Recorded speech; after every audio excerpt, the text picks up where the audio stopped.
आपको लगता है यहां कोई साथ देने वाला है? अगर आप भगवत मार्ग के पथिक हैं, अभी आपको लगता है आपका कोई है, तो अभी बहुत बड़ा भ्रम है।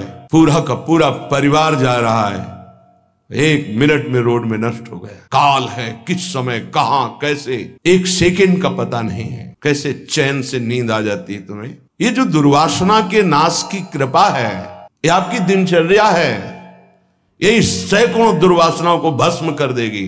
तुमने खिलवाड़ समझ रखा है। चाहे गृहस्थ हो या विरक्त हो, तुम्हें जो दिनचर्या मिली है, ये दुर्वासनाओं का नाश करने के लिए श्री कृष्ण ने कृपा करके दी है गुरुजनों के द्वारा। इसको खिलवाड़ न समझो। प्रभु का प्रिय, गुरु का प्रिय वही होता है जो दिनचर्या में मिनट भर विलंब नहीं करता। ये गुरु कृपा है कि आपको डांट लगती है, आपको वचन सुनने को मिलते हैं, आप उसको स्वीकार कीजिए। ये मन की, ये दुर्वासना की वृत्ति को हटाइए। सुविधा भोगी बनने वाला कभी सच्चिदानंद का साक्षात्कार नहीं कर सकता। जानबूझ करके सुविधाओं का त्याग होता है, सुविधाओं में रहते हुए, और परमात्मा प्राप्ति की विकलता प्रकट की जाती है। समझ में नहीं आता। राग द्वेष की वृत्तियां, शरीर विलासिता की वृत्तियां, खाने पीने की वृत्तियां, सुख भोगने की वृत्तियां कितने दिन चलेंगी? मरना है, मरोगे।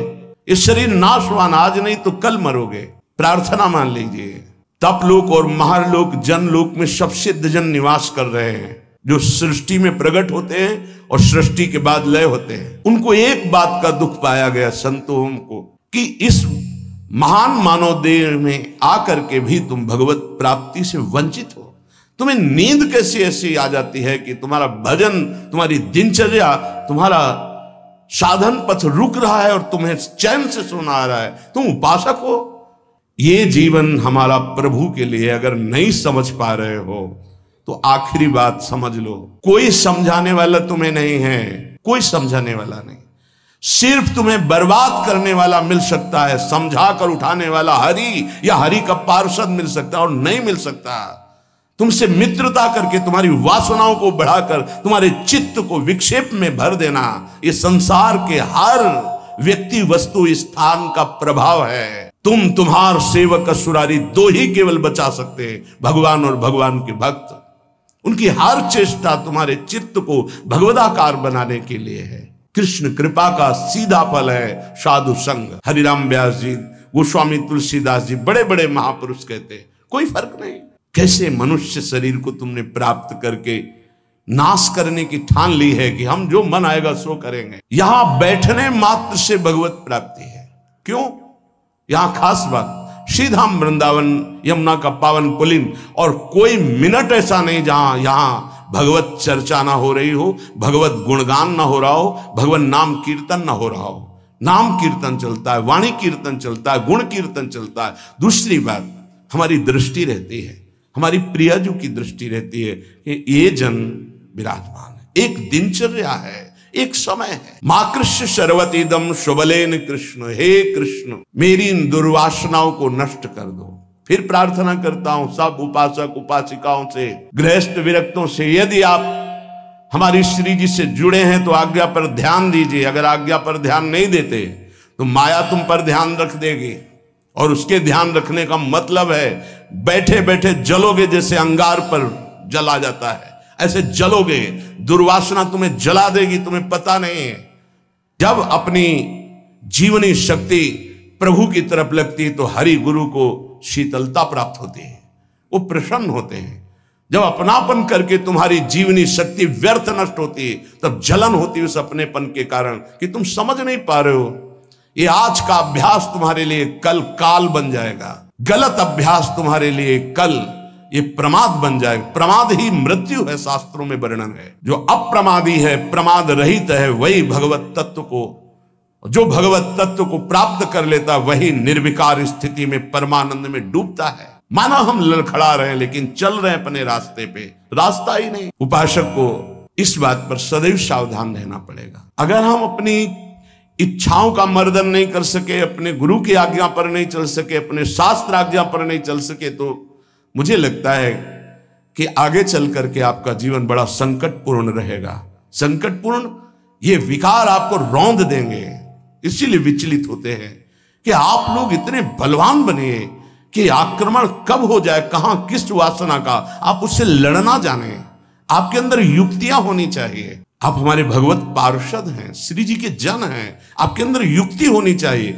गुरु की प्रगट उपस्थिति में युक्तियों की, कलाओं की आपके अंदर वृत्तियां जानी चाहिए कि कभी किसी विकार का आक्रमण हो तो कैसे बचा जाता है, कैसे हमारे को इस माया पर विजय प्राप्त करना है, कैसे विषम परिस्थितियों में अपने चित्त को डूबने ना पाए बचाया जाए। यह संतों से सीखा जाता है। कैसी पार्थिव दृष्टि है कि शरीर सुख के लिए सोना, जागना, खाना, पीना, बस यही हम सुख मानते हैं। नहीं भाई, ये सुख तो बहुत जन्म भोग लिए। इस जन्म में एक नियत समय रखिए, एक अल्पाहार की सीमा रखिए, एक भोजन का समय रखिए, एक अपनी दिनचर्या का समय होना चाहिए। ये नहीं आज मनाया 2 बजे पा लिया, फिर मनाया 5 बजे पा लिया, मनाया 3 बजे से 8 बजे रात्रि तक सो रहे, 8 बजे से 4 बजे तक जग रहे। ऐसी दिनचर्या नहीं, कभी ऐसी नहीं। दिन बाई चांस कभी कोई सेवा में समय लग गया हो, बात अलग है। ऐसी दिनचर्या नहीं होती। पक्का मानिए, आपका हित इसी में है कि जो दिनचर्या दी जाए उसका पालन कीजिए। हमारा सत्संग तभी लाभ देगा आपको, हमारा एकांतिक वचन तभी लाभ देगा आपको जब हमारी आप आज्ञा पर चलेंगे।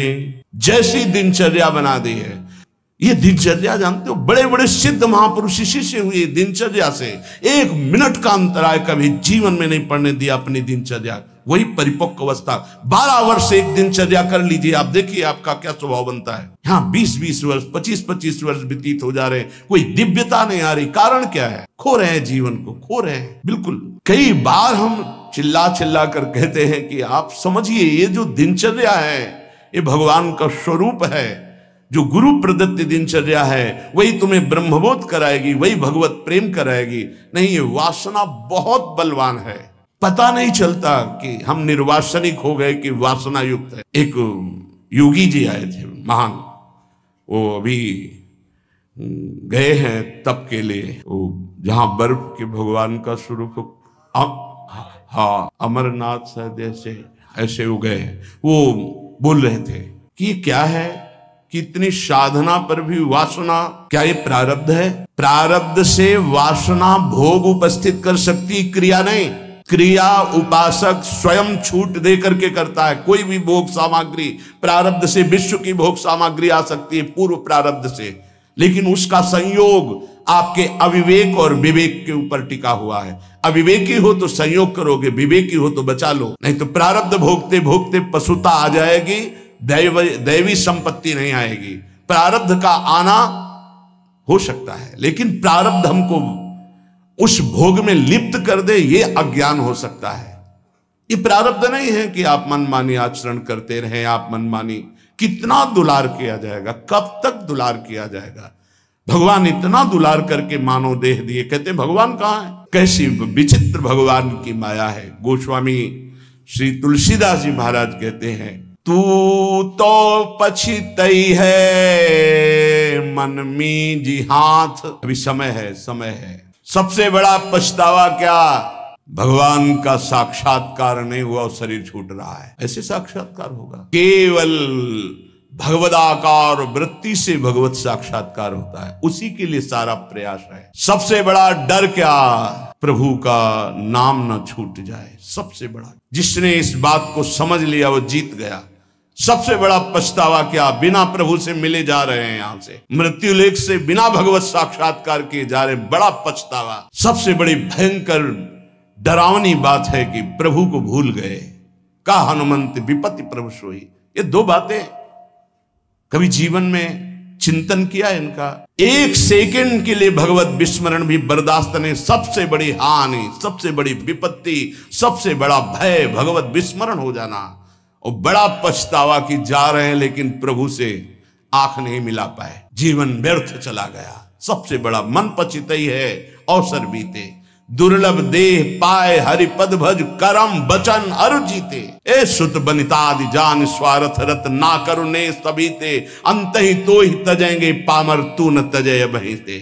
जानते भी नहीं हो कि पुत्र कौन बनाए, पुत्री कौन बनाए, पत्नी कौन बनाए, पति कौन बनाए। ये बस 40, 50, 60 वर्ष का संयोग, इसके बाद कितना है 40, 50, 60 वर्ष।